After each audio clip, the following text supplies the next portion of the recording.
पुट माणिक अध रात जो अचो वेठो आहीं को अम्मा निंड नथी अचे। बराबर पुट तोखे निंड कीअं ईंदी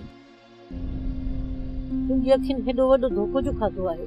पर अम्मा तहां राजा खे हितां धिकारी कुजाला कढियो आहे। माणिक पुट इहो न पुछ। राजा गंदी बिछड़ी हुई ऐं बस असांखे हुन खां किराहत पई अचे। राजा तो मूंखे चयो हो त मूंसे शादी न कर। आउं शादी जे लाइ कीन रही आहियां पर मूं ई जिद कयो त मूंसां शादी कर। आउं समझी की न सघियुसि। पर हाणे त तोखे ख़बर पइजी वई न पुट त असांजे मुंहं ते कहिड़ी दांगी मलण आई हुई। पर अम्मा राजा जो भी उनमें कसूर कीने। कसूर तो इनमें नसीबन जो आहे। जंहिं असांखे मिलाए विछड़ायो पोइ विछड़ाए वरी मिलाई ऐं वरी विछड़ाए छॾ। माणिक पुट हाणे राजा जे लक्षणनि जो तूं ॾोह नसीबनि ते न ॾे। जेको थियणो हो सो थी वियो। हाणे तूं सुम्ही रह। घणो ॻाल्हाईंदासीं तुंहिंजे अबे जी निंड ख़राब थींदी। पर अम्मा मूंखे त निंड ई नथी अचे।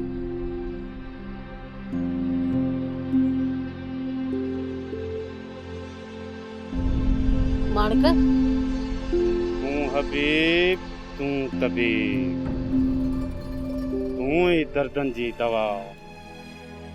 चान प मुंहिंजे जीअ में आज़ारनि जा अनवा। साहब ॾे शफ़ा मियां मरीज़नि खे। हक अल्लाह हक।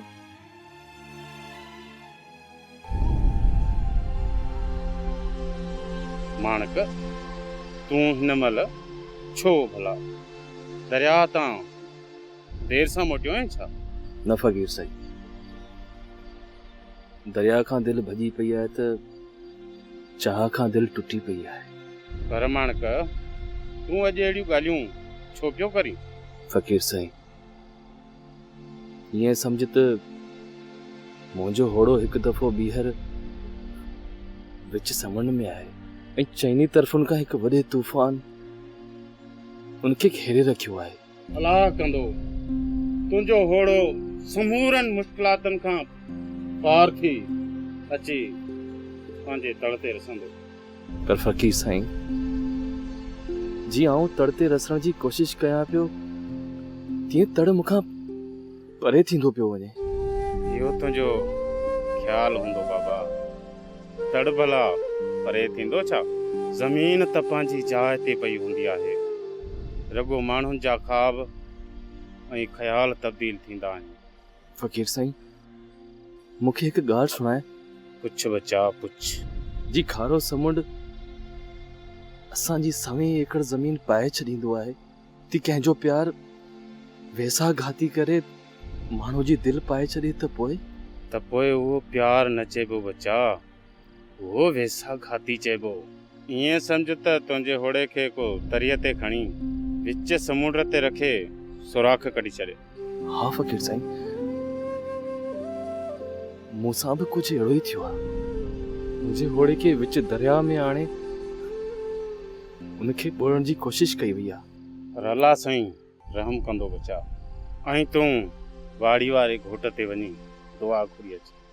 ता कंदो तुंहिंजे होड़े खे न की लहर न को लोॾो ईंदो। अहिड़ा पार थींदे बचा। अलाह कंदो तुंहिंजो होड़ो समूरनि मुश्किलातनि खां पार पइजी अची पंहिंजे तड़ खे लॻंदो।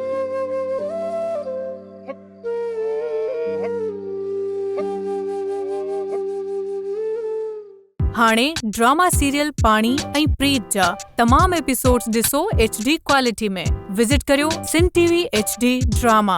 सब्सक्राइब कयो असांजो ऑफिशियल YouTube चैनल सिन TV HD ड्रामा ऐं वधीक अपडेट लाइ बेल आइकन खे क्लिक करियो।